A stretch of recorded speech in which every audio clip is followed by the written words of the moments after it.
31 मार्च 2025 के बाद आपको जीएसटी रिटर्न फाइलिंग कैसे करना है, यानी कि मैं आज आपको बताऊंगा कि अप्रैल 2025 का जीएसटी रिटर्न फाइलिंग आपको कैसे करना है। जीएसटीआर 1 एंड जीएसटीआर 3 भी दोनों ही मैं आज आपको लाइव प्रोसेस दिखाने वाला हूं, स्टेप बाय स्टेप दिखाऊंगा, तो वीडियो में लास्ट तक बने रहिए। चलिए मैं वीडियो को शुरू करता हूं। वीडियो शुरू करने से पहले यदि वीडियो को अच्छा लगे एक लाइक जरूर से कर दीजिएगा। चैनल में नए चैनल को सब्सक्राइब करके बेल आइकन पर ऑल प्रेस कर दीजिएगा, ताकि इसी तरह इन्फॉर्मेशन वीडियो सबसे पहले आप तक पहुंचे। तो चलिए मैं वीडियो को शुरू करता हूं। तो सबसे पहले आपको जीएसटी पोर्टल पर लॉगिन हो जाना होगा। लॉगिन होने के बाद सिंपल यहाँ पर आपको कंटिन्यू टू डैशबोर्ड मिलेगा, सिंपल आपको उस पर क्लिक कर देना होगा।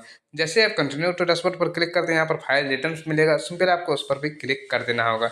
यहाँ पर आपको पीरियड सेलेक्ट कर लेना होगा और सर्च पर क्लिक कर देना होगा। यहाँ पर आपको जीएसटीआर 1 मिल जाएगा, जीएसटीआर 1 पर सिंपल आपको क्लिक कर देना होगा।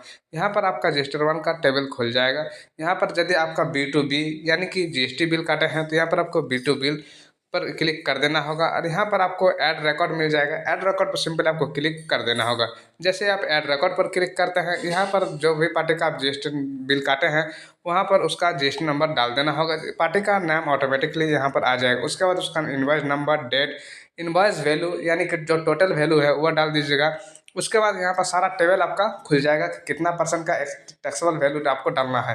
तो इसी तरह आपको अपना B2B डाल देना होगा। मेरा B2C सेल है, तो मैं B2C आपको दिखा देता हूँ। सिंपल आपको यहाँ पर आ जाना होगा। 7 नंबर पर यहाँ पर आपको मिल जाएगा B2C पर आपको सिंपल क्लिक कर देना होगा। यहाँ पर आपको ऐड रिकॉर्ड मिलेगा। ऐड रिकॉर्ड पर आपको क्लिक करने के बाद यहाँ पर आपको स्टेट सेलेक्ट कर लेना होगा। जैसे आप स्टेट सेलेक्ट कर लेते हैं, यहाँ पर आपको टैक्सेबल वैल्यू डाल देना होगा। जो भी आप अपना सेल काटे हैं B2C का, वो आपका यहाँ पर टैक्सेबल वैल्यू यहाँ पर आपको डाला जाएगा। टैक्सेबल वैल्यू मैं यहाँ पर कुछ एक्सेल शीट में बना के रखा हूँ, तो मेरा जो टैक्सेबल वैल्यू यह मैं यहाँ पर डाल दूंगा। जैसे ही मैं यहाँ पर टैक्सेबल वैल्यू डालूंगा, यहाँ पर रेट, जीएसटी का जो रेट है वो यहाँ पर आपको सेलेक्ट कर लेना होगा। जीएसटी कैलकुलेशन ऑटोमेटिकली हो जाएगा। सिंपल आपको सेव पर क्लिक कर देना होगा।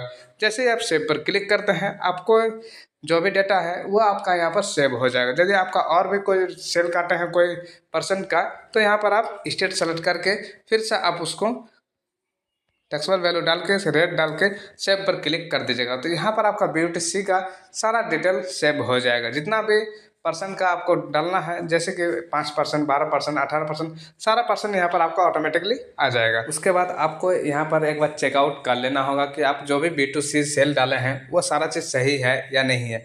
टैक्सेबल वैल्यू भी चेक करना होगा, टैक्स अमाउंट भी चेक करना होगा, और सिंपली आपको जो % डाले हैं परसेंटेज वो भी आपको यहाँ पर चेकआउट कर लेना होगा। सारा चीज़ चेकआउट करने के बाद आपको यहाँ पर सिंपली मिल जाएगा बैक का ऑप्शन। बैक का ऑप्शन पर सिंपल आपको क्लिक कर देना होगा। जैसे आप बैक का ऑप्शन पर क्लिक करते हैं, आपको रिडायरेक्टली कर देगा जीएसटीआर 1 का टेबल सब में। तो यहाँ पर फिर से आपको आ जाना होगा। यहाँ पर आपको 13 नंबर पर एक तो मिल जाएगा डॉक्यूमेंट इशू का, सिंपल आपको उस पर क्लिक कर देना होगा। जैसे भी आप डॉक्यूमेंट इशू पर क्लिक करते हैं, यहाँ पर ऐड डॉक्यूमेंट पर क्लिक कर देना होगा। यहाँ पर आपको जितना भी बिल नंबर काटे हैं, जितना भी आपका सीरियल बिल नंबर कटा है, बिल नंबर का डिटेल वहाँ पर देना पड़ता है। तो बिल नंबर का डिटेल यहाँ पर आप दे दीजिएगा। बिल नंबर डिटेल का देने के बाद आपका कितना टोटल बिल हो रहा है, तो यहाँ पर आपको टोटल बिल भी देना होगा। उसके बाद यदि आपका कोई भी कैंसिल हो गया है, तो कैंसिल का भी डिटेल आपको यहाँ पर देना होगा। सारा चीज़ यहाँ पर आपका अच्छा से फिलअप कर लेना होगा। सिंपली आपको नीचे आ जाना होगा। नीचे पर यहाँ पर आपको मिल जाएगा सेव का बटन, सिंपली आपको उस पर सेव कर देना होगा। उसके बाद फिर से आपको आ जाना होगा जीएसटीआर 1 के टेबल पर। जीएसटीआर 1 के टेबल पर आने के बाद सिंपली आपको यहाँ पर मिल जाएगा जनरेट समरी का ऑप्शन, सिंपल आपको उस पर क्लिक कर देना होगा। जैसे आप जनरेट समरी पर क्लिक करते हैं, यहाँ पर आपको एक बार रिफ्रेश कर देना होगा। रिफ्रेश करने से ही आपका जो भी डेटा डाले हैं वो आपका यहाँ पर जनरेट हो जाएगा। जनरेट होने के बाद सिंपल आपको नीचे आ जाना होगा। नीचे यहाँ पर आपको मिल जाएगा प्रोसीड टू फाइल का बटन, सिंपल आपको उस पर क्लिक कर देना होगा। जैसे आप उस पर क्लिक करते हैं, आपके सामने कुछ इस तरह इंटरफेस ओपन हो जाएगा।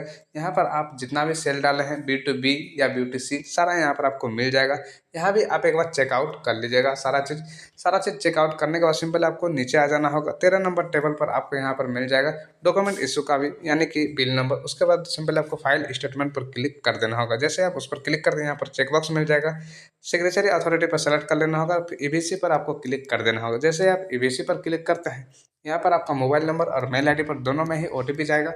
किसी एक OTP को आपको यहाँ पर पुट अप कर देना होगा। सिंपल वेरीफाई पर क्लिक कर देना होगा। तो आपका यहाँ पर सक्सेसफुली जीएसटीआर 1 सबमिट हो जाएगा। फिर आपको मैं बताऊंगा कि जीएसटीआर 3 भी आपको कैसे फाइलिंग करना है। सिंपल आपको आ जाना है रिटर्न वाला ऑप्शन पर। सिंपल आपको यहाँ पर पीरियड सेलेक्ट कर लेना होगा। पीरियड सेलेक्ट करने के बाद सिंपल सर्च पर क्लिक कर देना होगा।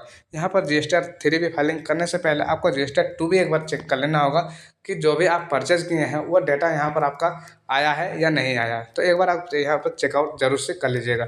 उसके बाद फिर से आपको आ जाना होगा रिटर्न पर आके पीरियड सेलेक्ट कर लेना होगा, सर्च पर क्लिक कर देना होगा। उसके बाद सिंपल आपको GSTR 3B पर क्लिक कर देना होगा। GSTR 3B पर क्लिक करते ही यहाँ पर आपका GSTR 3B का टेबल ओपन हो जाएगा। यहाँ पर आपको 3.1 पर मिल जाएगा सेल का डेटा। सेल का डेटा आप एक बार चेकआउट कर लीजिएगा।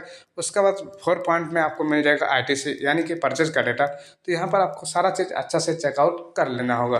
तो चेकआउट करने के बाद सिंपली आपको नीचे ऑप्शन मिल जाएगा सेव का, सेव कर लेना होगा। सेव जैसे आप कीजिएगा यहाँ पर आपका जैसे ही सेव सक्सेसफुली हो जाएगा, यहाँ पर आपको नीचे आ जाएगा। नीचे यहाँ पर आपको मिलेगा प्रोसीड टू पेमेंट, सिंपल आपको उस पर क्लिक कर देना होगा। जैसे आप उस पर क्लिक करते हैं आपके सामने कुछ इस तरह इंटरफेस ओपन हो जाएगा। यहाँ पर आप एक बार चेकआउट कर लीजिएगा कि आपका कोई भी तो GST का टैक्स नहीं बना है या लेट फी नहीं हुआ।